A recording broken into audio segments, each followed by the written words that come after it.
Work, energy and power. मैं 11th class का एक स्टूडेंट हूं और मुझे इस क्वेश्चन का आंसर चाहिए कि मैं ये चैप्टर क्यों पढ़ रहा हूं। तो प्यारे बच्चों, फिजिक्स इनसाइडर प्लेटफॉर्म पर आज आपका फिजिक्स टीचर इसी क्वेश्चन का आंसर करने आया है।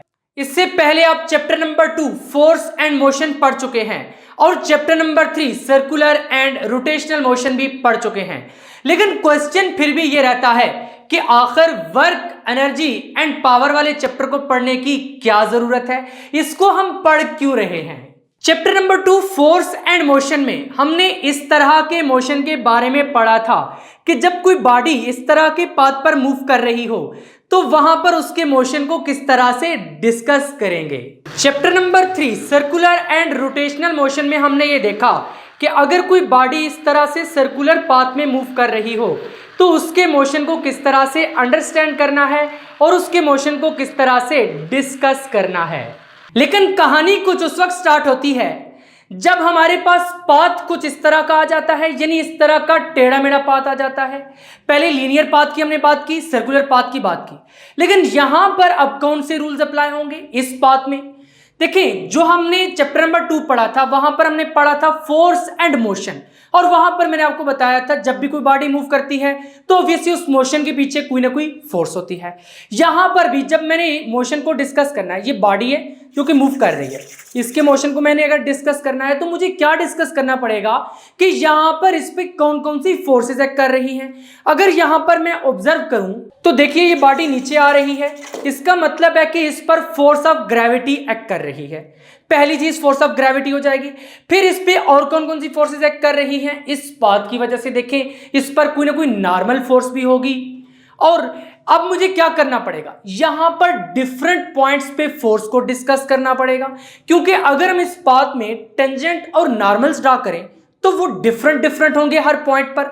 जैसे कि मैं आपको पहले चैप्टर्स में बताता रहा हूं टेंजेंट और नॉर्मल के बारे में, इसी तरह हम यहां पर भी अगर टेंजेंट और नॉर्मल ड्रा करें इस पाथ के अलावा, वो तो हर पॉइंट के लिए डिफरेंट आएंगे। जब डिफरेंट आएंगे तो इसका मतलब है कि यहां पे इस पाथ में हर पॉइंट पर इस बॉडी की जो एक्सेलरेशन है वो डिफरेंट एक्सेलरेशन है। यानी यहां से अगर मैं इसको लीव करता हूं तो इस तरह से मूव कर रही है। अब हर पॉइंट पर एक्सेलरेशन डिफरेंट है। जब हर पॉइंट पर एक्सेलरेशन डिफरेंट है तो फिर उस केस में मुझे क्या करना पड़ेगा। मैंने आपको इक्वेशन ऑफ मोशन वाले लेक्चर में बताया था कि इक्वेशन ऑफ मोशन उस वक्त होल्ड करती हैं जब एक्सेलरेशन कांस्टेंट हो, लेकिन यहां पर तो एक्सेलरेशन डिफरेंट है, वेरी कर रही है, वो कांस्टेंट नहीं है। अब चैप्टर नंबर 2 में हमने जितने सिनेरियोस पढ़े थे एक्चुअली वो न्यूटन सर की बताई हुई फिजिक्स थी। तो यहां पर भी अगर न्यूटन सर की बताई हुई फिजिक्स से हम देखें तो इस पाथ को मुझे छोटे पाथ्स में डिवाइड करना पड़ेगा। मान लीजिए अगर मैं इसको 1,00,000 छोटे पाथ्स में डिवाइड कर देता हूं, 1,00,000 छोटे पाथ्स में डिवाइड कर देता हूं, और फिर मैं कहता हूं कि हर छोटे से पाथ के लिए एक्सेलरेशन कांस्टेंट है। फिर मुझे क्या करना पड़ेगा, हर छोटे से पाथ के लिए सेपरेटली इक्वेशंस ऑफ मोशन को सॉल्व करना पड़ेगा। अगर मैंने 1,00,000 पाथ बनाए हैं तो मुझे 1,00,000 मर्तबा इक्वेशंस ऑफ मोशन को सॉल्व करना पड़ेगा। यह तो बहुत ही मुश्किल काम है। तो इस मुश्किल से बचने के लिए फिजिक्स में हम पढ़ने जा रहे हैं chapter number 4 work, energy and power. इस चैप्टर में आगे चलकर हम देखेंगे कि अगर मुझे इस बॉडी की एनर्जी मालूम हो जाए, मान लीजिए जब ये बॉडी इस पॉइंट पर थी उस वक्त की एनर्जी मुझे मालूम हो जाए, यहां पर इसके पास पोटेंशियल एनर्जी थी, फिर इसने मूव करना स्टार्ट किया, फिर वो काइनेटिक एनर्जी में बदल गई।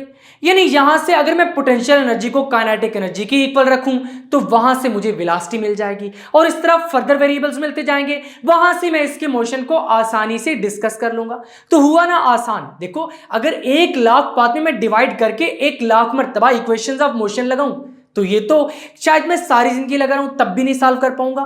लेकिन इसी मुश्किल को आसान करने के लिए क्या किया कि इस चैप्टर को पढ़ना स्टार्ट किया, वर्क, एनर्जी एंड पावर। और आज मैं आपको यही चैप्टर नंबर 4 स्टार्ट करवाने जा रहा हूं। इससे पहले कि chapter number 4 work, energy and power को प्रॉपर्ली स्टार्ट करें और आर्टिकल नंबर 4.1 की तरफ बढ़े, अगर अभी तक आपने फिजिक्स इनसाइडर को सब्सक्राइब नहीं किया तो जल्दी से सब्सक्राइब करके बेल आइकन के बटन को क्लिक कर दें, ताकि जैसे ही नेक्स्ट लेक्चर्स अपलोड हों आपको साथ के साथ नोटिफिकेशंस मिलते रहें और आप एग्जाम की बहुत ही अच्छे से तैयारी करके बहुत अच्छे मार्क्स ले सकें। और आज की इस वीडियो को लाइक कर दीजिए ताकि लेक्चर को पूरे मजे से स्टार्ट किया जा सके। चैप्टर नंबर 4 के एक्चुअली 3 पार्ट्स हैं। इसमें हम 3 चीजों को डिस्कस करेंगे। सबसे पहले वर्क के बारे में पढ़ेंगे, उसके बाद पावर के बारे में पढ़ेंगे और लास्ट में एनर्जी के बारे में लंबी सी डिस्कशन करेंगे। एनर्जी के बारे में बहुत कुछ पढ़ेंगे। तो सबसे पहले स्टार्ट कहां से होगा? वर्क से होगा। आर्टिकल नंबर 4.1 से स्टार्ट करेंगे चैप्टर नंबर 4 को। वर्क एक्चुअली होता क्या है? देखिए, अगर मैं पूरा दिन चैप्टर नंबर 4 को याद करता रहूं, क्योंकि अगले दिन मेरा टेस्ट है, मैं पूरे दिन चैप्टर नंबर 4 को याद करता रहूं, सारी की सारी डेफिनेशंस भी याद करूं, डेरिवेशंस भी याद करूं, उसके बाद प्रॉपर हेडिंग्स भी साथ के साथ याद करूं, यानी पूरा रट्टा लगा लूं, सारा दिन इस तरह से पढ़ता रहूं, वर्क इज डिफाइंड एज, तो सारा दिन पढ़ने के बाद जब आप थक जाएंगे, फिजिक्स कहती है कि आपने कोई वर्क नहीं किया, तो भाई फिर वर्क होता क्या है? फिजिक्स में वर्क का सेंस क्या है? एक बात तो पल्ले बांध लो कि फिजिक्स में वर्क कोई फोर्स करती है। आप या मैं नहीं, बल्कि वर्क कौन करता है? फोर्स करती है। सर ये फोर्स होती क्या है? भाई चैप्टर नंबर 2 में मैंने बहुत ही डिटेल में एक्सप्लेन किया था, यहां पर भी थोड़ा सा बता देता हूं। देखिए, फोर्स की डेफिनेशन क्या है? फोर्स एक एजेंट है। क्या है? एक एजेंट है। सर कौन सा एजेंट है? जो किसी बॉडी को मूव कराती है या मूव कराने की कोशिश करती है। देखिए, किसी बॉडी को मूव कराता है या किसी बॉडी को मूव कराने की कोशिश करता है, यानी टेंड्स टू मूव। देखिए मेरे हाथ में यहां पर ये मार्कर है, मैं इसको इस तरह से मूव कराता हूं, मैंने इस पर फोर्स अप्लाई की हुई है तो ये मूव कर रहा है, यानी फोर्स किसी भी बॉडी को मूव कराती है। टेंड्स टू मूव यानी मूव कराने की कोशिश करती है। देखिए, अगर मैं इस बोर्ड पर बहुत सारी फोर्स अप्लाई कर दूं, बहुत सारी फोर्स मैंने अप्लाई की, लेकिन इसने आगे मूव किया? भाई नहीं मूव किया। तो मैंने जो फोर्स अप्लाई की है उस फोर्स ने मूव तो नहीं कराया, बट उस फोर्स ने मूव कराने की क्या की है? कोशिश की है, यानी टेंड्स टू मूव। तो फिर फोर्स एक ऐसा एजेंट है जो किसी बॉडी को मूव कराता है या मूव कराने की कोशिश करता है। अगर बॉडी मूव कर जाती है तो वहां पर हम कहते हैं कि वर्क डन हुआ है। तो बस वर्क डन की लंबी चौड़ी कहानी यही कुछ है। देखो, यहां से हमें पहली चीज तो पता चल गई कि जब किसी बॉडी पर आप फोर्स अप्लाई करोगे तो या तो वो मूव करेगी या वो फोर्स टेंड्स टू मूव कराने की कोशिश करेगी। अगर वो बॉडी मूव कर जाती है तो हम कहेंगे कि उस फोर्स ने वर्क डन कर लिया है। तो यहां से हमें फिर पहली चीज क्या चाहिए? फोर्स, यानी वर्क को डिस्कस करने के लिए पहली चीज फोर्स चाहिए। अब अगर ये बॉडी मूव कर जाती है तो इसने कुछ ना कुछ डिस्प्लेसमेंट की है, तो इसका मतलब है दूसरी चीज क्या हो जाएगी? डिस्प्लेसमेंट। क्या हो जाएगी? डिस्प्लेसमेंट। उसकी पोजीशन क्या हुई है? चेंज हुई है। अगर इस डेफिनेशन को थोड़ा मजीद साइंटिफिक करना चाहें तो मैं इस तरह से कहता हूं, मान लीजिए एक कार है जो धीमे धीमे मूव कर रही है, आहिस्ता आहिस्ता आगे मूव कर रही है, मैं उस पर फोर्स अप्लाई करता हूं थोड़ी सी, वो आगे ज्यादा मूव करना स्टार्ट कर देती है। अब जो मैंने फोर्स अप्लाई की है ऑब्वियसली उसने और ज्यादा डिस्प्लेसमेंट करवाई है। तो जो फोर्स मैंने अप्लाई की है उस फोर्स ने डिस्प्लेसमेंट की डायरेक्शन में कितना पार्टिसिपेट किया है? This is the work. यानी जो मैंने फोर्स अप्लाई की है उस फोर्स ने डिस्प्लेसमेंट की डायरेक्शन में कितना पार्टिसिपेट किया है। मान लीजिए आपके कॉलेज में कोई फंक्शन है, आप जाके टीचर से कहते हैं, सर मैडम मैं इस फंक्शन में पार्टिसिपेट करना चाहता हूं या चाहती हूं, मैं इस फंक्शन में स्पीच करूंगा, मैं तिलावत करूंगा, मैं तराना पढ़ूंगा, यानी मैं इस फंक्शन में पार्टिसिपेट करूंगा। तो यहां पर ये फोर्स क्या करेगी? डिस्प्लेसमेंट की डायरेक्शन में पार्टिसिपेट करेगी। कार धीमे धीमे पहले मूव कर रही है, आपने फोर्स अप्लाई की, अब उस फोर्स ने कितना पार्टिसिपेट किया है डिस्प्लेसमेंट की डायरेक्शन में? This is the work done. This is the work done. मान लीजिए यहां पर ये एक ब्लॉक है, कोई क्या है यहां पर? ये एक ब्लॉक है। अगर इस ब्लॉक पर मैं फोर्स अप्लाई करता हूं इस तरह से, क्या करता हूं? फोर्स अप्लाई करता हूं और ये बॉडी इस तरह से डिस्प्लेस करती है। अब मैंने जो फोर्स अप्लाई की है ये सारी की सारी डिस्प्लेसमेंट की डायरेक्शन में पार्टिसिपेट कर रही है। ये सारी की सारी फोर्स की डिस्प्लेसमेंट की डायरेक्शन में जब पार्टिसिपेट कर रही है तो यहां से फिर हम वर्क की डेफिनेशन को इस तरह से निकालते हैं कि वर्क क्या होगा? Magnitude of force multiplied by magnitude of displacement. तो मैट्रिक में भी आपने यही डेफिनेशन नहीं पढ़ी थी, क्योंकि मुझे दो चीजें चाहिए, एक फोर्स और एक डिस्प्लेसमेंट, वर्क को डिफाइन करने के लिए। तो यहां पर मैं कह रहा हूं कि फोर्स इस डायरेक्शन में लग रही है, डिस्प्लेसमेंट भी इसी डायरेक्शन में हो रही है, तो यहां पर ये सारी की सारी फोर्स इस डिस्प्लेसमेंट की डायरेक्शन में पार्टिसिपेट कर रही है। तो यहां पर फिर वर्क क्या होगा, W is equal to FD। और आपकी बुक पर जो सबसे पहला रिलेशन लिखा हुआ है वो यही है, W is equal to FD। लेकिन बात यह है कि वर्क को डिफाइन किस तरह से करना है। देखिए लाजमी तो नहीं है कि फोर्स इसी तरफ लग रही हो। देखिए अगर यहां पर ये ब्लॉक है तो मान लीजिए फोर्स इस तरह से लग रही है। फोर्स क्या लग रही है, कुछ एंगल पर लग रही है। यहां पर डिस्प्लेसमेंट इस तरफ हो रही है, फोर्स क्या लग रही है, इधर लग रही है। अब यहां पे थीटा बन रहा है। ये जो फोर्स है, क्या ये सारी की सारी फोर्स पार्टिसिपेट कर रही है डिस्प्लेसमेंट की डायरेक्शन में? नहीं सर, ये सारी की सारी तो नहीं कर रही। कैसे पता चला आपको? देखिए यहां पर इस फोर्स का क्या मतलब है, ये जो फोर्स मैंने यहां पर F वेक्टर लिखा है, इसका क्या मतलब है? इसमें कुछ x कंपोनेंट भी है, कुछ y कंपोनेंट भी है। कैसे? मान लीजिए यहां पर मैं x एक्सिस को ड्रा करता हूं, यहां पर मैं y एक्सिस को ड्रा करता हूं। अगर मैं x एक्सिस पे एक पॉइंट यहां पर मार्क करता हूं, y एक्सिस पे एक पॉइंट यहां पर मार्क करता हूं, इधर से आगे लेकर जाता हूं, इधर से भी आगे लेकर जाता हूं, इधर से भी आगे लेकर जाता हूं, इधर से भी आगे लेकर जाता हूं, यहां पर आके मैच कर देता हूं, तो यहां पे ये जो वेक्टर बना है ये F वेक्टर है। यानी इसमें कुछ हॉरिजॉन्टल कंपोनेंट भी है, कुछ वर्टिकल कंपोनेंट भी है। तो बताइए कि ये वाला जो फोर्स का कंपोनेंट है, क्या ये डिस्प्लेसमेंट में पार्टिसिपेट कर रहा है या ये वाला कंपोनेंट पार्टिसिपेट कर रहा है? सर ये वाला कंपोनेंट कर रहा है, ये वाला तो उसको तंग कर रहा है एवं से। ये वाला जो कंपोनेंट है ये डिस्प्लेसमेंट की डायरेक्शन में पार्टिसिपेट कर रहा है। अब क्योंकि यहां पे इस फोर्स के कितने कंपोनेंट हैं, यहां पर मान लीजिए ये कुछ इतना कंपोनेंट आ रहा है जिसको हम कहते हैं कि ये वर्टिकल कंपोनेंट है, और यहां पे कुछ आ रहा है, ये क्या है, हॉरिजॉन्टल कंपोनेंट। अब ये जो हॉरिजॉन्टल कंपोनेंट है ये एक्चुअली डिस्प्लेसमेंट की डायरेक्शन में पार्टिसिपेट कर रहा है। तो फिर वर्क की डेफिनेशन यहां से बड़े ही शानदार तरीके से निकल कर आती है कि work is defined as product of displacement and the component of force, और फोर्स का वो component which is in the direction of displacement. देखो यहां पर सारी की सारी फोर्स तो वर्क डन नहीं कर रही थी, यहां पर इस फोर्स का वो कंपोनेंट डिस्प्लेसमेंट की डायरेक्शन में पार्टिसिपेट कर रहा था जो यहां पर है। तो इसका मतलब है कि वर्क डन क्या होगा, product of displacement and the component of force that is in the direction of displacement. यानी डिस्प्लेसमेंट और फोर्स का वो वाला कंपोनेंट जो डिस्प्लेसमेंट की डायरेक्शन में है। तो यहां से कैसा लगा आपको वर्क डन का कंसेप्ट? बिल्कुल समझ आया सर। अब आपकी बुक में जो वर्क डन को डिस्कस किया गया है, सबसे पहले आर्टिकल नंबर 4.1 में work done bye constant force क्या किया गया, work done bye constant force. Work done bye constant force क्या किया गया है, work done bye constant force. और फिर उसके बाद डिस्कस किया गया है 4.2 में work done by variable force, by variable force. तो सबसे पहले आज के लेक्चर में हम पढ़ेंगे work done bye constant force, और इस लेक्चर में पहले तो हमें देखना पड़ेगा कि कांस्टेंट फोर्स क्या होती है। भाई वेरिएबल फोर्स तो हम नेक्स्ट लेक्चर में चलकर पढ़ेंगे कि वो क्या होती है। कांस्टेंट फोर्स, कांस्टेंट फोर्स के नाम से जाहिर हो रहा है जो फोर्स कांस्टेंट रहती है।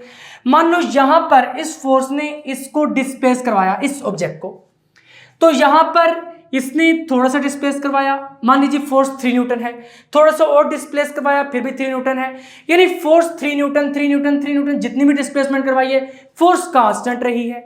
जब फोर्स कांस्टेंट रहेगी, यानी अगर 5 न्यूटन है तो 5 न्यूटन ही रहेगी, 3 न्यूटन है तो 3 न्यूटन ही रहेगी, 4 न्यूटन है तो 4 न्यूटन ही रहेगी, यानी फोर्स कांस्टेंट रहेगी। और एक और बात याद रखें, फोर्स के कांस्टेंट होने का मतलब यह है कि फोर्स का मैग्नीट्यूड भी कांस्टेंट है और डायरेक्शन भी सेम है, क्योंकि फोर्स एक वेक्टर क्वांटिटी है। अगर इसके मैग्नीट्यूड में चेंज आएगा तब भी हम कहेंगे कि फोर्स चेंज हुई है, अगर डायरेक्शन में चेंज आएगा तब भी क्या कहेंगे कि फोर्स चेंज हुई है।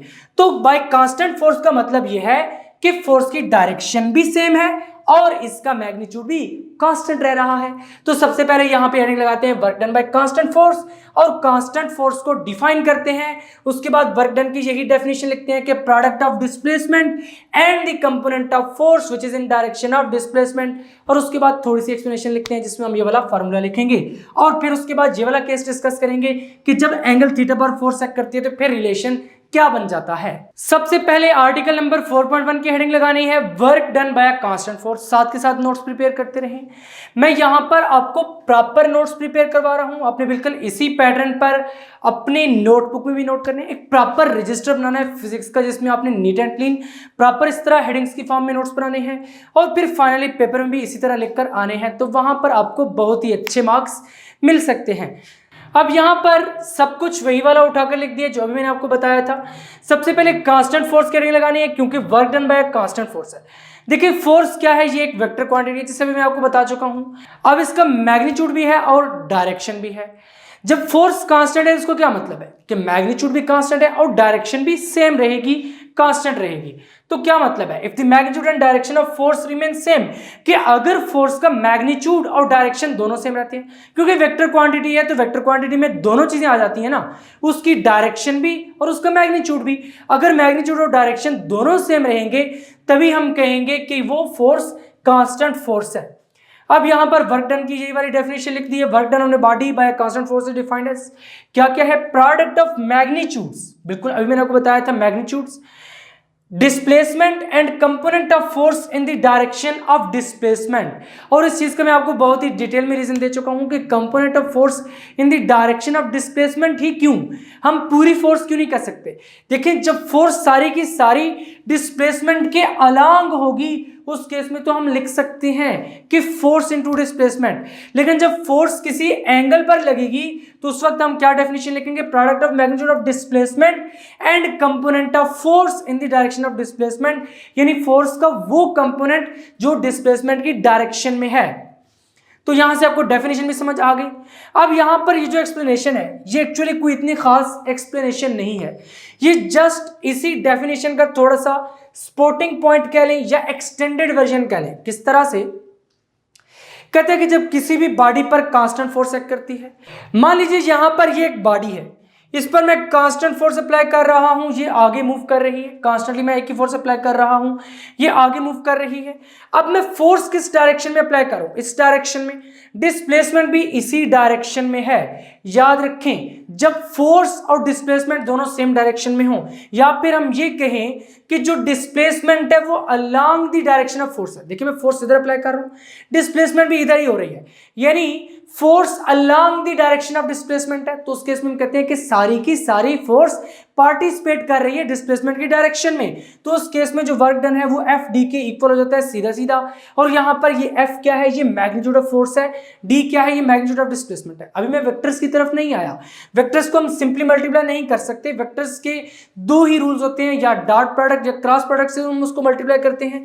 लेकिन यहां पर हम सिंपली बात कर रहे हैं कि जब भी किसी बॉडी पर फोर्स एक्ट करेगी, मान लीजिए इस डायरेक्शन में फोर्स एक्ट कर रही है और डिस्प्लेसमेंट भी इसी डायरेक्शन में हो रही है, यानी force in the direction of displacement होगी। सारी की सारी फोर्स डिस्प्लेसमेंट की डायरेक्शन में पार्टिसिपेट कर रही है, उस डिस्प्लेसमेंट को हेल्प आउट कर रही है। तो वहां पर हम क्या कहेंगे कि वर्क प्रोडक्ट है फोर्स और डिस्प्लेसमेंट का, जहां पर एफ क्या है, ये मैग्नीट्यूड ऑफ फोर्स है, और डी क्या है, मैग्नीट्यूड ऑफ डिस्प्लेसमेंट। अब यहां पर जरा आप बताइए कि अगर मैं इस बोर्ड पर इस तरह से फोर्स अप्लाई करता रहूं तो ये आगे मूव नहीं करेगा। मूव ना करने का क्या मतलब है कि यहां पर डिस्प्लेसमेंट जीरो होगी। तो यहां से फिर एक एग्जांपल निकल आई ना कि अगर आप किसी वॉल पर फोर्स अप्लाई करेंगे तो उस केस में डिस्प्लेसमेंट नहीं होगी, तो फिर वहां पे जो वर्क डन होगा वो क्या हो जाएगा, जीरो हो जाएगा।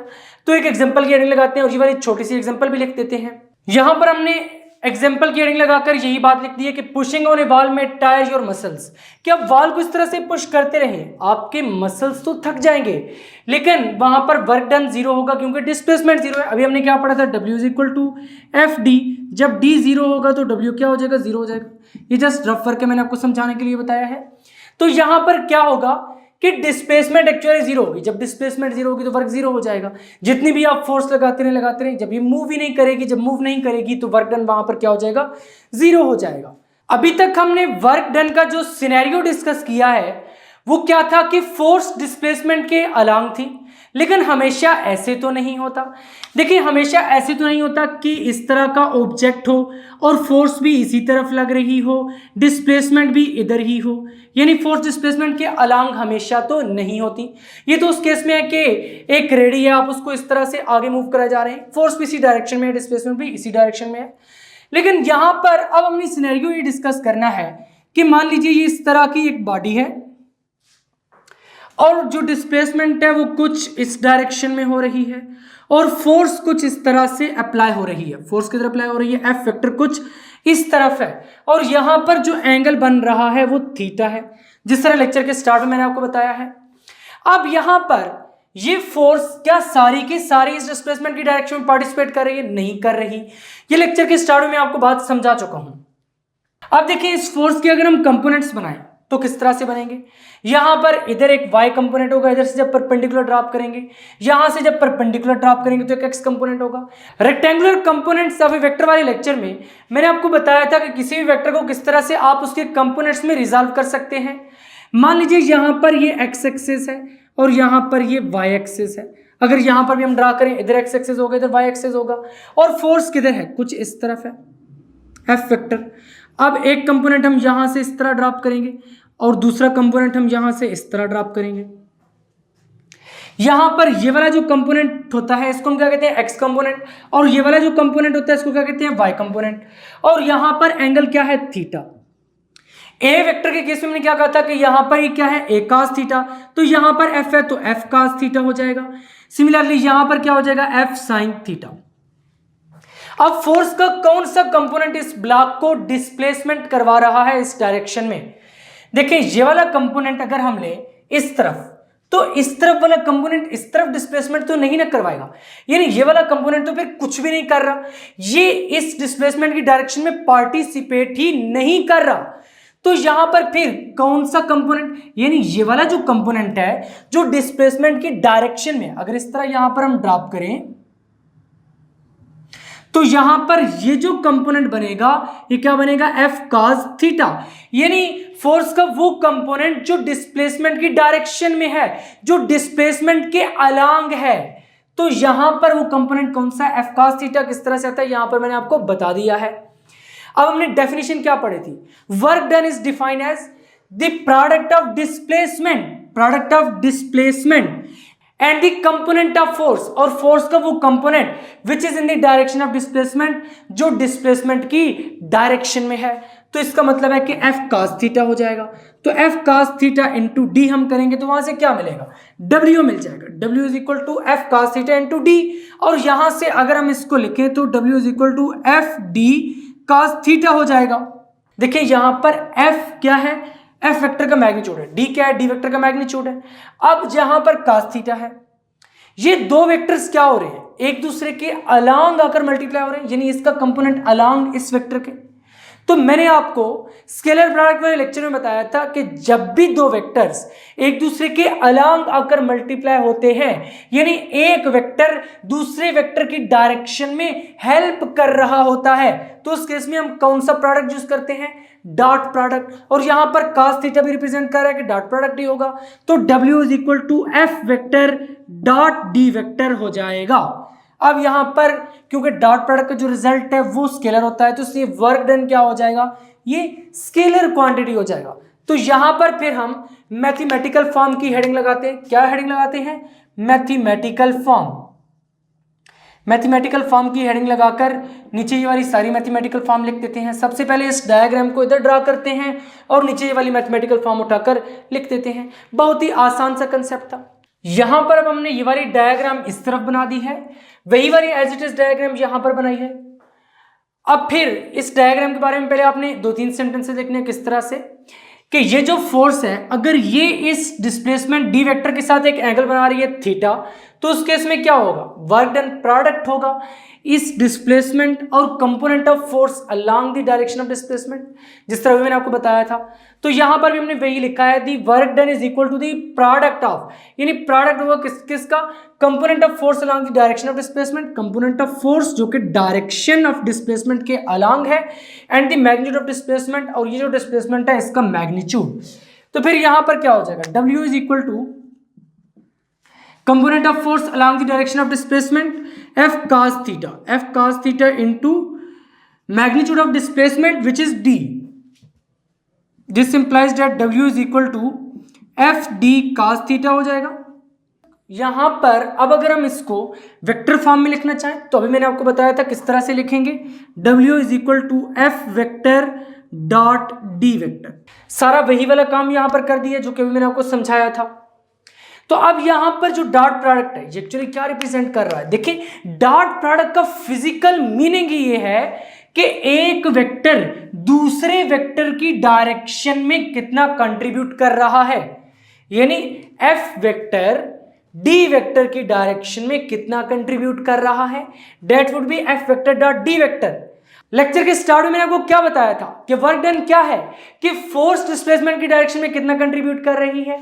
तो यहां पर हमने क्या लिखा, फोर्स डिस्प्लेसमेंट की डायरेक्शन में कितना कंट्रीब्यूट कर रही है, that is F vector dot D vector. और इसी को हम क्या कहते हैं, वर्क डन, यानी component of force along the direction of displacement multiplied by magnitude of displacement. तो बस यही कुछ थी वर्क डन की कहानी। अब थोड़ा सा आगे बढ़ते हैं। देखिए यहां से एक डेफिनेशन निकल रही है, work is defined as dot product of force and displacement. तो ये वाली डेफिनेशन हम यहां पे लिख देते हैं, क्या लिखेंगे, अनदर डेफिनेशन ऑफ किसकी डेफिनेशन होगी, वर्क की दूसरी डेफिनेशन। एक तो पहले वो डेफिनेशन थी जो हमने पढ़ी है अभी, वो हमने कहां से लिखी थी, एक्चुअली इसी से लिखी थी कि product of magnitude of displacement and the component of force along the direction of displacement. तो अब बस ये वाली डेफिनेशन उठाकर लिख देते हैं। तो क्या लिखेंगे, work can also be defined as, किस तरह डिफाइन किया जा सकता है, dot product of force and displacement.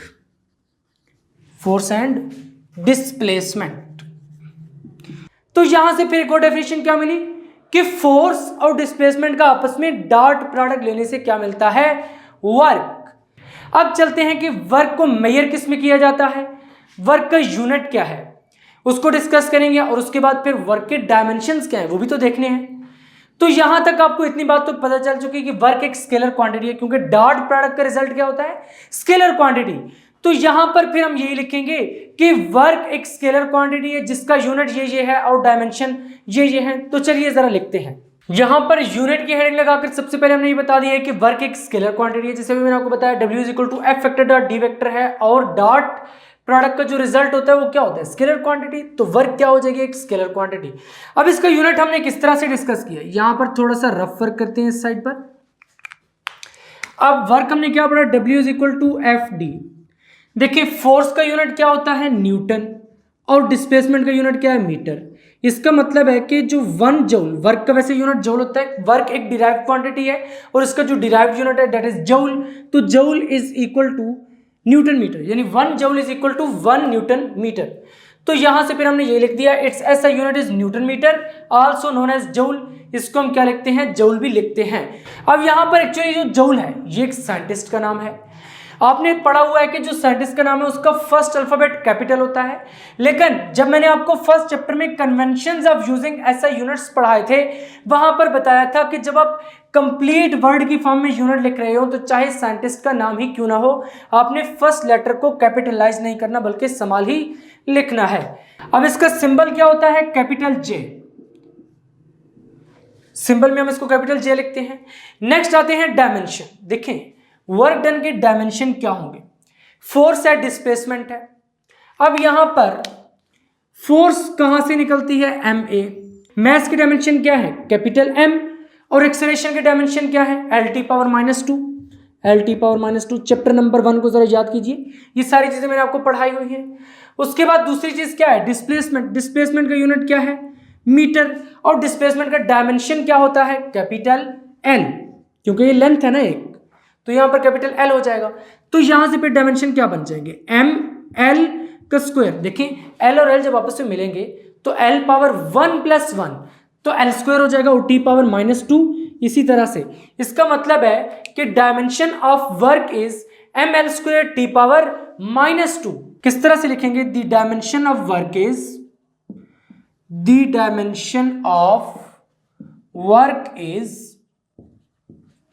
क्या डायमेंशन होंगे, ML² T पावर -2।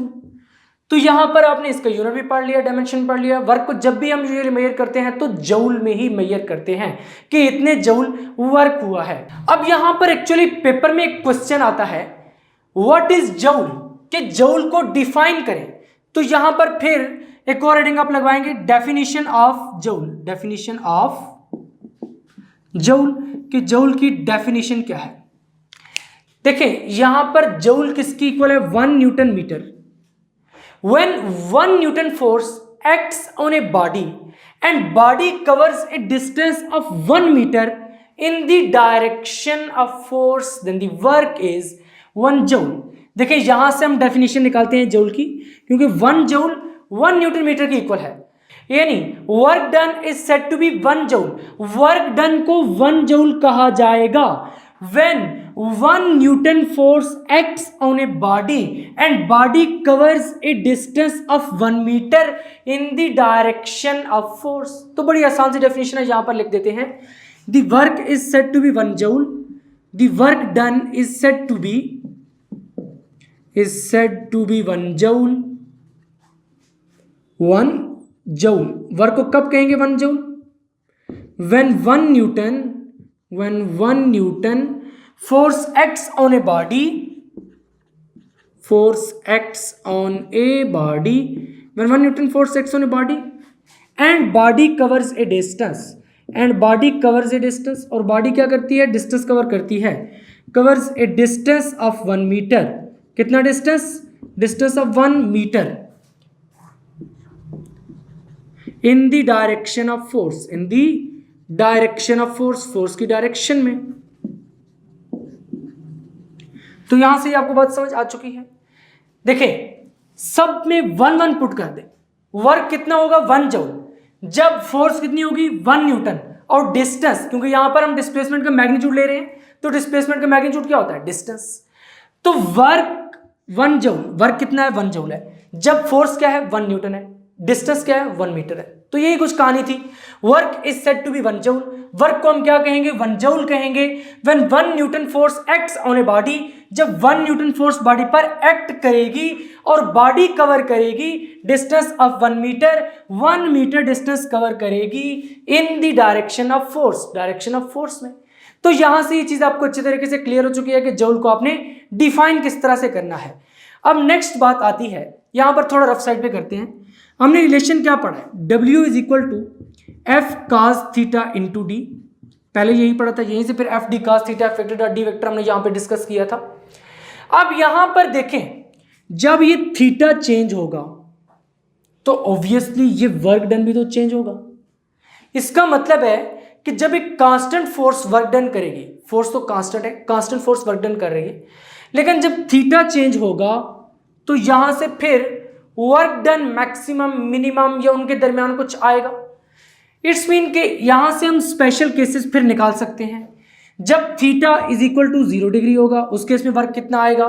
जब थीटा आपके पास लेस देन 90 डिग्री होगा, जब थीटा इक्वल टू 90 डिग्री होगा, जब थीटा ग्रेटर देन 90 डिग्री होगा, जब थीटा इक्वल टू 180 डिग्री होगा.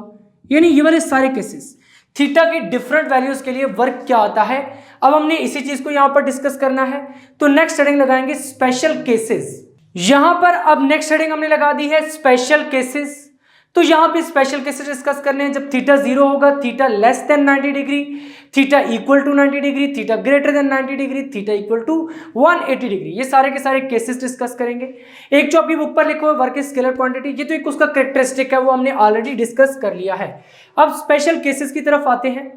तो सबसे पहला स्पेशल केस यहां पर क्या लिखेंगे? नंबर 1 हेडिंग लगाएंगे, when theta is equal to 0 degree. When theta is equal to 0 degree, work done is maximum. क्या हो जाएगा? मैक्सिमम हो जाएगा. यहां पर थोड़ा सा बता भी देना है किस तरह से. W is equal to F vector dot D vector और W is equal to F D cos theta. तो यहां पर लिखेंगे when theta is equal to 0 degree. जब थीटा 0 डिग्री होगा तो उस केस में क्या होगा? W is equal to F D cos 0 degree. This implies that W is equal to F D. देखिए कास 0 क्या होता है? 1 हो जाता है. तो यहां पर आप लिख दें since cos 0 degree is equal to 1. और यहां पर क्या है? ये मैक्सिमम वर्क डन है. तो यहां पर ब्रैकेट में आप लिख भी दें maximum work done, maximum work done. देखिए अब इसका मतलब क्या है कि जब थीटा 0 होगा तो वर्क डन मैक्सिमम होगा. यहां पर मान लीजिए एक ब्लॉक की एग्जांपल लेते हैं. अब जब थीटा 0 डिग्री है तो उसका क्या मतलब है? डिस्प्लेसमेंट की डायरेक्शन इधर है और फोर्स की डायरेक्शन भी किधर ही है? इधर ही है. जब दोनों एक ही डायरेक्शन में होंगे तो वहां पर वर्क डन मैक्सिमम तो होगा। देखिए सारी की सारी फोर्स पार्टिसिपेट कर रही है डिस्प्लेसमेंट की डायरेक्शन में, तो W is equal to F D, यानी मैक्सिमम, और ये कौन सा है, पॉजिटिव मैक्सिमम।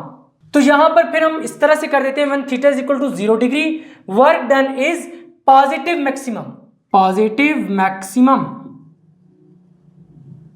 यहां से आपको ये बात समझ आ चुकी है, क्योंकि सारी की सारी फोर्स डिस्प्लेसमेंट की डायरेक्शन में क्या कर रही है, पार्टिसिपेट कर रही है, यानी ये सारी फोर्स जो है वो डिस्प्लेसमेंट करवा रही है, सारी की सारी फोर्स डिस्प्लेसमेंट करवाने में हेल्प कर रही है।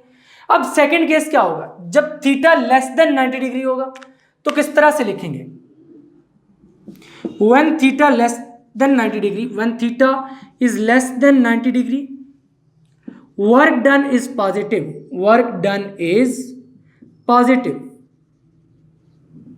देखिए वहां पर पॉजिटिव मैक्सिमम था, यहां पर हम लिखा है वर्क डन इज पॉजिटिव। अब यहां पर अगर थीटा जब भी लेस देन 90 होगा, देखें 1 2 3 4 5 6 7 8 9 10 11 12 सारे चलते चलते चलते 90 से पहले पहले तक क्या होगा, ये पॉजिटिव होगा। अब पॉजिटिव होने का क्या मतलब है, मान लीजिए आपको आपकी अम्मी ने कहा कि बेटा इस तरह करो, बर्तन धो दो। अब आपने अम्मी के कहने पर फौरन सारे के सारे बर्तन ही धो दिए। जब सारे के सारे धो दिए तो आपने अम्मी की बहुत सारी हेल्प कर दी, यानी सारे बर्तन धो दिए। तो मैक्सिमम वर्क डन का केस भी इसी तरह से है कि सारी की सारी फोर्स डिस्प्लेसमेंट की डायरेक्शन में पार्टिसिपेट कर रही थी। लेकिन यहां पर क्या है, जब थीटा लेस देन 90 डिग्री होगा तो कुछ इस तरह का केस बनेगा, यानी इस तरफ क्या है displacement, theta less than 90 degree, 90 degree यहां पर होता है, यानी यहां पर यहां यहां यहां यहां कुछ इस तरह से आएगा, यानी यहां पर ये जो थीटा बनेगा ये लेस देन 90 डिग्री होगा। तो यहां पर फोर्स का कुछ कंपोनेंट जो है वो डिस्प्लेसमेंट की डायरेक्शन में है और वो वर्क डन कर रहा है। सारी की सारी फोर्स यहां पर डिस्प्लेसमेंट की डायरेक्शन में पार्टिसिपेट नहीं कर रही, बल्कि इसका कुछ कंपोनेंट ही वर्क डन कर रहा है। सारी की सारी फोर्स वर्क डन में हिस्सा नहीं ले रही। तो यहां से आपको बात समझ आ चुकी है। जब थीटा लेस देन, देखिए यहां पर अगर हम 90 डिग्री लें, यहां पर होता है 90 डिग्री, तो ये जब भी लेस देन 90 डिग्री होगा वर्क डन पॉजिटिव ही आएगा, यानी माइनस में नहीं जाएगा, जीरो भी नहीं होगा, बल्कि पॉजिटिव रहेगा। यानी यहां पर अगर आप डेली लाइफ से एग्जांपल दें तो आपने अंदर से थोड़े से बर्तन धो दिए, यानी आपने क्या किया, कुछ कंट्रीब्यूट कर दिया। इसी तरह यहां पर भी फोर्स का कुछ कंपोनेंट कंट्रीब्यूट कर रहा है डिस्प्लेसमेंट की डायरेक्शन में। उसके अंदर हम कह रहे हैं भाई है तो पॉजिटिव। अगर आपने थोड़े से बर्तन धो दिए आपने पॉजिटिव काम ही किया है, यानी थोड़ा सा कंट्रीब्यूट किया। अगर सारे के सारे धो दिए फिर तो आपने मैक्सिमम काम करवा दिया, मैक्सिमम मदद कर दी है। यहां पर फोर्स ने मैक्सिमम मदद कर दी है इस डिस्प्लेसमेंट की। लेकिन जब थीटा लेस देन 90 होगा आपने थोड़ा सा काम कर दिया, अंदर से कुछ बर्तन धो दिए, तो उस केस में क्या किया कि यहां पर फोर्स ने थोड़ा सा डिस्प्लेसमेंट में कंट्रीब्यूट कर दिया, फोर्स के कुछ कंपोनेंट ने यहां पर कंट्रीब्यूट कर दिया। देखिए जैसे जैसे ये 90 के करीब जाएगा ऐसे ऐसे ये क्या करेगा, जीरो को अप्रोच करता जाएगा, क्योंकि cos 90 क्या होता है, जीरो होता है। जैसे जैसे ये 90 के करीब जाएगा जीरो को अप्रोच करता जाएगा, यानी जैसे जैसे ये 90 को थीटा अप्रोच करेगा, थीटा जैसे जैसे 90 की तरफ जाता जाएगा इसी तरह वर्क डन की वैल्यू कम होती जाएगी। तो यहां पर अब हम डिस्कस करते हैं कि जब थीटा इक्वल टू 90 डिग्री हो, third case, when theta is equal to 90 degree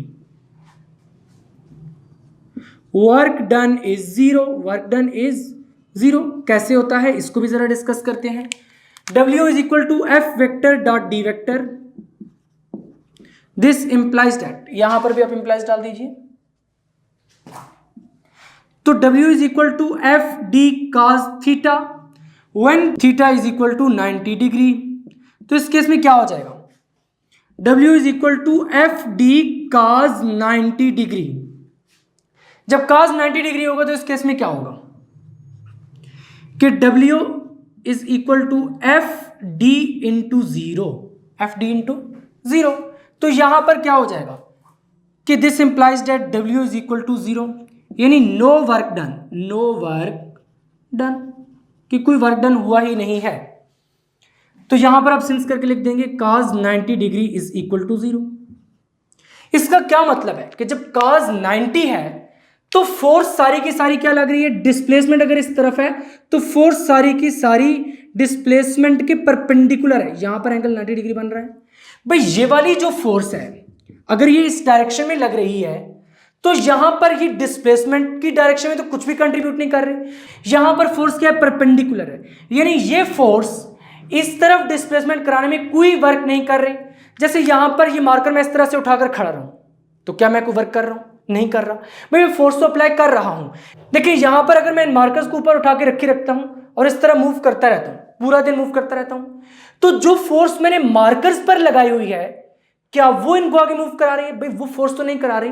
वैसे मैं इस तरह से मूव कर रहा हूं, जो फोर्स इनको इस तरफ अप्लाई की हुई है क्या वो इस तरफ मूव करवाने में कंट्रीब्यूट कर रही है? नहीं कर रही। तो इसका मतलब है कि जो फोर्स इस तरफ अप्लाई की हुई है वो फोर्स कोई वर्क डन नहीं कर रही। इसका मतलब है कि यहां पर ये जो फोर्स है ये इधर डिस्प्लेसमेंट करवाने में कोई हेल्प कर ही नहीं रही। तो जो डॉट प्रोडक्ट होगा उसका रिजल्ट क्या हो जाएगा, 0 हो जाएगा। तो यहां पर हमने ये बात की, नो वर्क डन। जिस तरह के आपकी अम्मी आपको कहें कि बेटा बाजार से सौदा ले आओ, कुछ सामान ले आओ, आप मोबाइल पे लगे रहे, गेम्स खेलते रहे, यानी आपने कुछ भी नहीं किया, ना तो अम्मी को तंग किया ना अम्मी को काम करके दिया, यानी न्यूट्रल से रहे आप। इसी तरह ये वाली जो फोर्स है इसने भी कोई वर्क डन किया ही नहीं है, क्योंकि ये डिस्प्लेसमेंट की डायरेक्शन में कंट्रीब्यूट कर ही नहीं रही। तो यहां से आपको बात समझ आ चुकी है कि ये किस तरह से हो रहा है।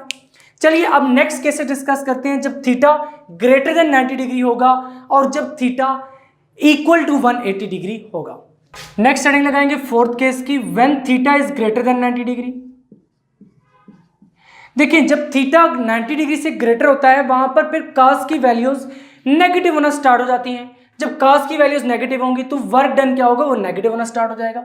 तो क्या लिखेंगे, work done is negative, work done is negative, work done क्या हो जाएगा, नेगेटिव हो जाएगा।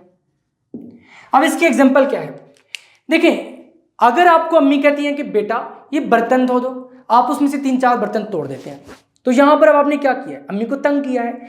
तो इस केस में यहां पर भी जो डिस्प्लेसमेंट है वो तो इस डायरेक्शन में है, यहां पर जो फोर्स है वो कुछ इस तरह से अप्लाई हो रही हो। अब देखिए जो 90 था वो तो कुछ यहां पर बन रहा था। अब यहां पर ये वाला जो एंगल है ये थीटा ग्रेटर देन 90 डिग्री होगा। तो इस केस में देखें ये उल्टा डिस्प्लेसमेंट को तंग कर रही है, डिस्प्लेसमेंट इस डायरेक्शन में हो रही है लेकिन फोर्स क्या कर रही है, इसको तंग कर रही है। तो यहां पर फिर क्या हो जाएगा, ये नेगेटिव हो जाएगा। देखिए जब यहां पर तंग कर रही है ये फोर्स इस डिस्प्लेसमेंट को, इस डी वेक्टर को, तो ऑब्वियसली एक नेगेटिव से इंप्रेशन जाएगा, तो इसलिए वर्क डन क्या हो जाता है, नेगेटिव हो जाता है।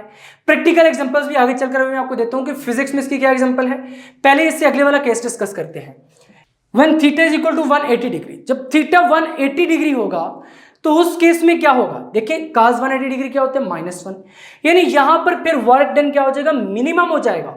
तो क्या लिखेंगे, when theta is equal to 180 degree work done is minimum, work done is minimum, यानी मिनिमम वर्क डन होगा।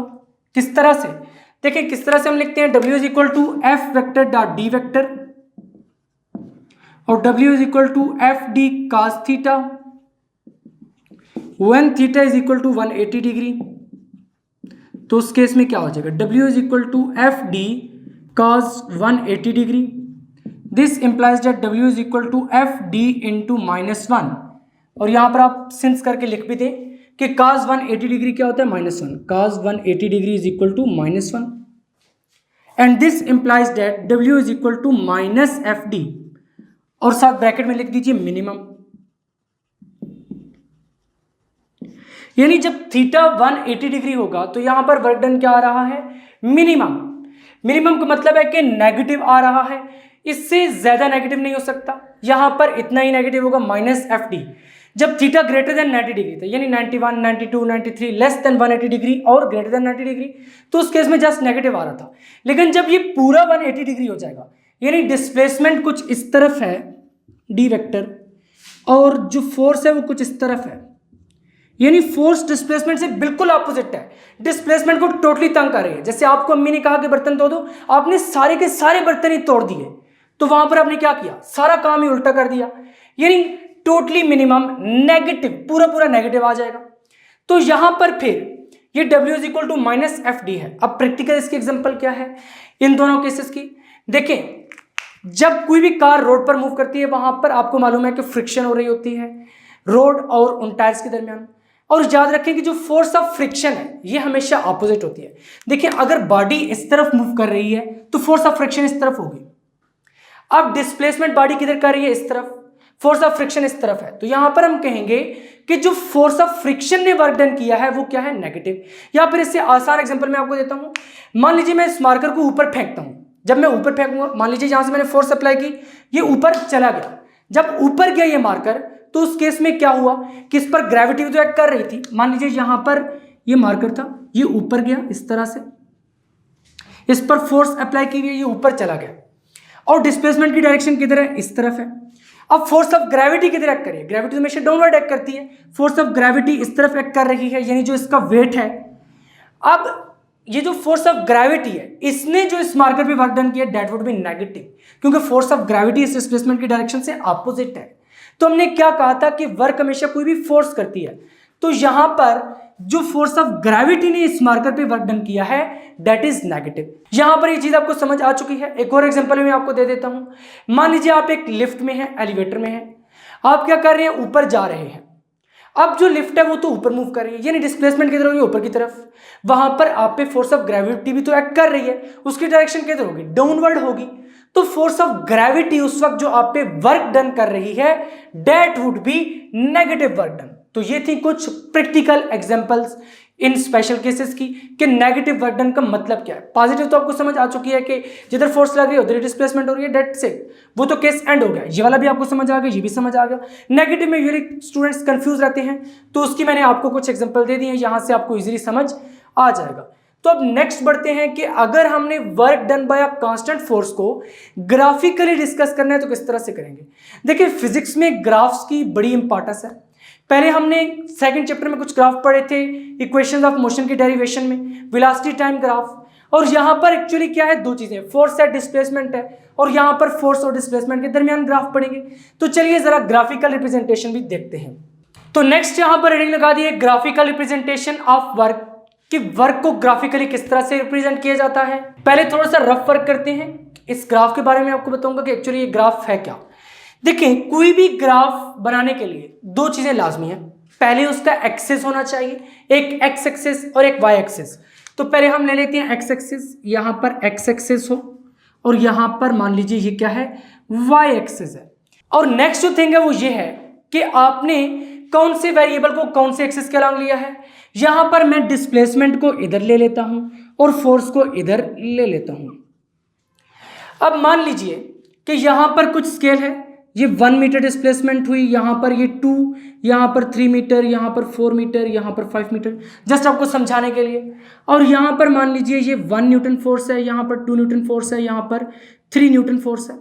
अब क्योंकि हम work done bye constant force पढ़ रहे हैं तो फोर्स यहां पर क्या रहेगी, कांस्टेंट रहेगी।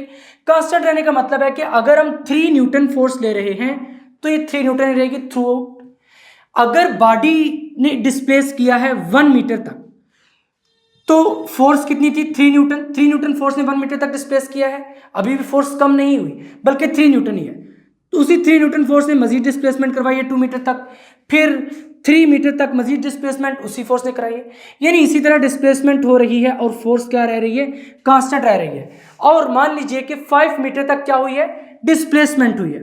तो यहां पर मैं एक लाइन लगा दूंगा, ये क्या रिप्रेजेंट कर रहा है ग्राफ, कि 5 मीटर तक डिस्प्लेसमेंट हुई है। किसने की है, 3 न्यूटन फोर्स ने।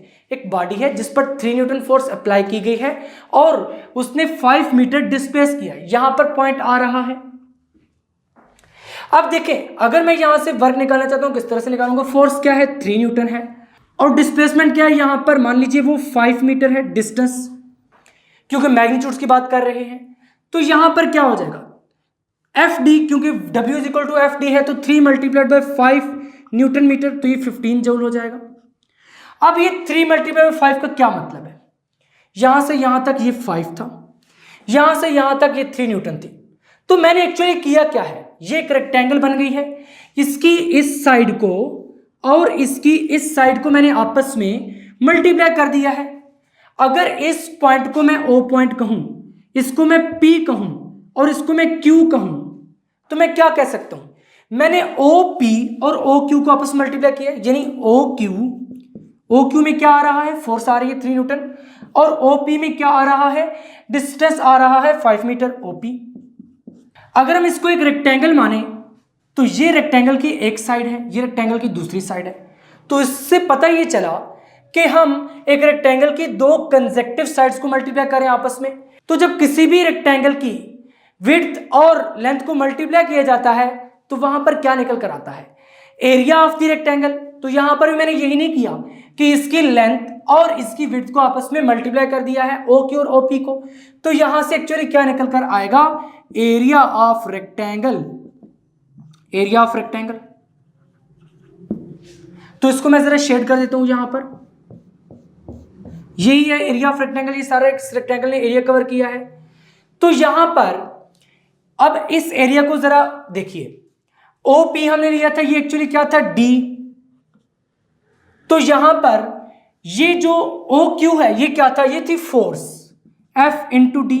तो अभी हम पढ़ चुके हैं एफ इंटू डी क्या होता है, वर्क होता है। ये इसकी इक्वल है जब, तो ये वाली सारी चीज आपस में इक्वल होनी चाहिए, यानी वर्क डन क्या हो जाएगा, एरिया ऑफ दिस रेक्टेंगल। यानी अगर इसको हम ग्राफ माने तो ये जो एरिया इस ग्राफ के अंडर आ रहा है ये किसको रिप्रेजेंट कर रहा है, वर्क डन को। तो वर्क डन की ग्राफिकल रिप्रेजेंटेशन यही है कि यहां पर जो एरिया आ रहा है under the graph that is the work done. तो इसी चीज को उठाकर हम यहां पे लिख देते हैं। यहां पर अब हमने इसी चीज को थोड़ा स्ट्रक्चर्ड फॉर्मेट में एक हेडिंग के नीचे प्रॉपर लिख दी है, ग्राफिकल रिप्रेजेंटेशन ऑफ वर्क में। तो वही वाला ग्राफ यहां पर बना दिया, बस थोड़ा नीट करके बनाया है। यहां पर ये एक्स एक्सिस है और ये वाई एक्सिस है। देखिए एक्स एक्सिस के अलॉन्ग डिस्टेंस को लिया है, किसको लिया है, डिस्टेंस को, और वाई एक्सिस के अलॉन्ग किसको लिया है, फोर्स को लिया है। और यहां पर यहां से यहां तक ये क्या है, डिस्टेंस है, और यहां से यहां तक ये क्या रिप्रेजेंट कर रहा है, फोर्स को। अब फोर्स क्यों एक कांस्टेंट थी, देखिए फोर्स चेंज नहीं हो रही, यहां पर फोर्स इतनी ही रहेगी हमेशा, और यहां पर फिर हमने ये वाली लाइन ड्रा कर दी थी जैसे अभी मैंने आपको समझाया है। इस कर्व के अंडर ये जो एरिया आ रहा था या फिर इस फिगर का जो एरिया है ओपी क्यू आर, ये क्या रिप्रेजेंट कर रहा था, वर्क डन को रिप्रेजेंट कर रहा था। तो यहां पर हमने ये लिखा है graphically the area under force displacement curve, कि ये जो एरिया है फोर्स डिस्प्लेसमेंट कर्व के अंडर, ये वाला जो एरिया है ये क्या रिप्रेजेंट करेगा, work done by a constant force. अब work done by a constant force, क्योंकि यहां पर फोर्स क्या थी, कांस्टेंट। इसको आप जनरली नहीं लिख सकते कि work done by a force, ये क्या है, work done by a constant force. यहां पर फोर्स क्या रह रही है, कांस्टेंट रह रही है। देखिए वाई के अलॉन्ग हमने फोर्स लिया, यहां पर अगर 3 न्यूटन फोर्स थी तो डिस्प्लेसमेंट जितनी भी हो रही है फोर्स कांस्टेंट रह रही है। ये वाली लाइन क्या रह रही है, सीधी रह रही है। तो इसलिए हमने कहा कि ये वाला जो फोर्स डिस्प्लेसमेंट ग्राफ है इसमें जो एरिया अंडर दी कर्व है ये क्या रिप्रेजेंट कर रहा है, work done by a constant force. नीचे हमने वही वाली कहानी लिख दी है, कोई plot a graph between force, कि अगर हम फोर्स और डिस्प्लेसमेंट के दरमियान ग्राफ प्लॉट करें, जब फोर्स को वाई एक्सिस के अलॉन्ग लें, फोर्स को वाई एक्सिस के अलॉन्ग और डिस्प्लेसमेंट को एक्स एक्सिस के अलॉन्ग लें, तो वहां पर जो एरिया अंडर दी ग्राफ आता है वो कितना होगा, O P multiply by O R.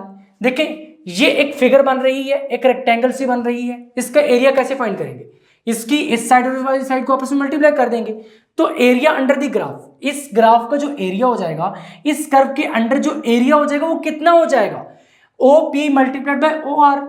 यानी इन दोनों लेंथ्स को हम आपस में मल्टीप्लाई कर देंगे, जब मल्टीप्लाई करेंगे तो O P into O R. अब ओ पी क्या रिप्रेजेंट कर रहा है, यहां से यहां तक, देखिए ये जो यहां से यहां तक, यानी ये ओ पॉइंट से लेकर पी पॉइंट तक, ओ पी जो है ये फोर्स एफ को रिप्रेजेंट कर रहा है, जिस तरह ये डिस्टेंस डी को रिप्रेजेंट कर रहा है। बल्कि यहां पर आप इसको मार्क भी कर दें तो बेहतर रहेगा। इस तरह से ये किसको रिप्रेजेंट कर रहा है, फोर्स एफ को, ओ पी जो डिस्टेंस है। तो यहां पर हमने क्या लिख दिया, एफ, और यहां पर डी। अब एफ डी किसकी इक्वल होता है, डब्ल्यू के। लेकिन W is equal to F D सिर्फ उस वक्त होता है, लेक्चर के स्टार्ट में मैंने आपको बताया था, जब फोर्स डिस्प्लेसमेंट के अलांग होगी। जब फोर्स डिस्प्लेसमेंट के अलांग नहीं होगी, कुछ एंगल पर होगी, तो उसमें क्या हो जाएगा, एफ डी कास थीटा। यहां पर ये पॉइंट बहुत ज्यादा इंपॉर्टेंट है, आपने लाजमी तौर पर याद रखना है। जब फोर्स डिस्प्लेसमेंट के अलांग होगी, यानी डिस्प्लेसमेंट भी इसी डायरेक्शन में, फोर्स भी किसी ब्लॉक पर इसी डायरेक्शन में, यानी बॉडी इस तरफ मूव कर रही है, फोर्स की डायरेक्शन भी इधर है, डिस्प्लेसमेंट की डायरेक्शन भी इधर है, उस केस में तो W is equal to F D होगा। लेकिन डिस्प्लेसमेंट इस डायरेक्शन में, फोर्स इस डायरेक्शन में है, तो यहां पर एंगल थीटा बन रहा है। अब इस केस में जो वर्क डन के लिए फॉर्मूला होगा वो W is equal to F D cos theta होगा, यानी एफ कास थीटा आ जाएगा। तो यहां पर हमने ये लिखा है कि इन केस अगर फोर्स डायरेक्शन ऑफ डिस्प्लेसमेंट के अलांग नहीं है, if force is not in the direction of displacement. देखिए पहले हमने कहा था ये लेट्स से एक ब्लॉक है, डिस्प्लेसमेंट की डायरेक्शन इधर, फोर्स की डायरेक्शन भी इधर, उस केस में W is equal to F D. लेकिन डिस्प्लेसमेंट इधर हो रही है, फोर्स इधर लग रही है, तो एंगल थीटा बन रहा है, उस केस में फिर ग्राफ एफ और डी के दरमियान नहीं होगा बल्कि एफ कास थीटा और डी के दरमियान, क्योंकि वहां पर इफेक्टिव कंपोनेंट ऑफ फोर्स कौन सा होगा, F cos theta. F cos theta ही वो कंपोनेंट है जो डिस्प्लेसमेंट की डायरेक्शन में है, जो डिस्प्लेसमेंट करवाने में मदद दे रहा है उस स्पेसिफिक डायरेक्शन में। तो यहां पर हमने लिख दिया कि अगर फोर्स डायरेक्शन ऑफ डिस्प्लेसमेंट के अलोंग नहीं होगी तो उस केस में ग्राफ प्लॉट किया जाएगा एफ कास थीटा और डी के दरमियान। यहां पर फिर एफ कास थीटा ले लिया जाएगा, यहां पर डी ले लिया जाएगा और फिर ग्राफ प्लॉट किया जाएगा। तो यहां पर आपको इसकी ग्राफिकल रिप्रेजेंटेशन भी समझ आ चुकी है। अब ये जो आर्टिकल है ये शॉर्ट क्वेश्चंस के रिस्पेक्ट से very very very important article है। इसमें से बहुत सारे शॉर्ट क्वेश्चन बन सकते हैं, जैसे क्वेश्चन इससे रिलेटेड भी आ सकता है, graphical representation of work done by a constant force. तो इस तरह का ग्राफ बना के आपने ये वाली कहानी सारी लिख देनी है। फिर वर्क डन के बारे में आपसे पूछ सकता है। इस तरह भी क्वेश्चन बना सकता है, when force is in the direction of displacement then how can you calculate the work done.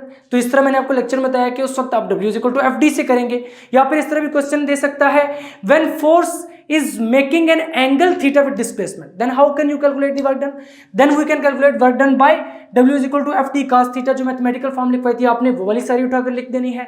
या फिर इस तरह से भी क्वेश्चन दे सकता है, when force is not along the direction of displacement, यानी फोर्स डिस्प्लेसमेंट की डायरेक्शन के अलॉन्ग नहीं है। जब अलॉन्ग नहीं है तो फिर थीटा बना रही होगी, तो वहां पर भी आपने वही मैथमेटिकल फॉर्म लिख देनी है। उसके बाद डेफिनेशन भी आपसे पूछ सकता है, वर्क डन की जो डेफिनेशन मैंने आपको लिखवाई थी वही आपने लिखनी है। और एक और इंपॉर्टेंट बात कि जब आपसे वर्क डन की डेफिनेशन पूछी जाए तो स्टूडेंट्स क्या करते हैं कि ये सिंपल वाली मैथमेटिकल फॉर्म उठाकर लिखते हैं, बल्कि वो वाली जो डेफिनेशन हमने लिखी थी उसके साथ मैथमेटिकल फॉर्म आपने W = FD cos थीटा वाली लिखनी है, सिंपल वाली नहीं लिखनी। सिंपल वाली उस केस में लिखनी है जब वो खुद पूछे कि when force is along the direction of displacement then how can you calculate the work done. तो फिर जो कुछ मैंने आपको एक्सप्लेनेशन में लिखवाया था आपने वो वाला पैराग्राफ लिखकर आना है। फाइनली आज का लेक्चर यहीं पर एंड होता है। अब हम नेक्स्ट लेक्चर में पढ़ेंगे work done by a variable force. वो भी काफी इंपॉर्टेंट आर्टिकल है क्योंकि वहां से एक स्पेसिफिक लॉन्ग क्वेश्चन बनता है जो कि यूजुअली पेपर में पूछा जा सकता है। इसलिए आपने नेक्स्ट लेक्चर बिल्कुल भी मिस नहीं करना। अगर अभी तक आपने फिजिक्स इनसाइडर को सब्सक्राइब नहीं किया तो जल्दी से सब्सक्राइब करके बेल आइकन के बटन को क्लिक कर दें ताकि जैसे ही नेक्स्ट लेक्चर्स अपलोड हों आपको साथ के साथ नोटिफिकेशन मिलते रहें और आप एग्जाम की बहुत ही अच्छे से तैयारी करके बहुत अच्छे मार्क्स ले सके। तो मिलेंगे नेक्स्ट लेक्चर में, तब तक के लिए अल्लाह हाफिज।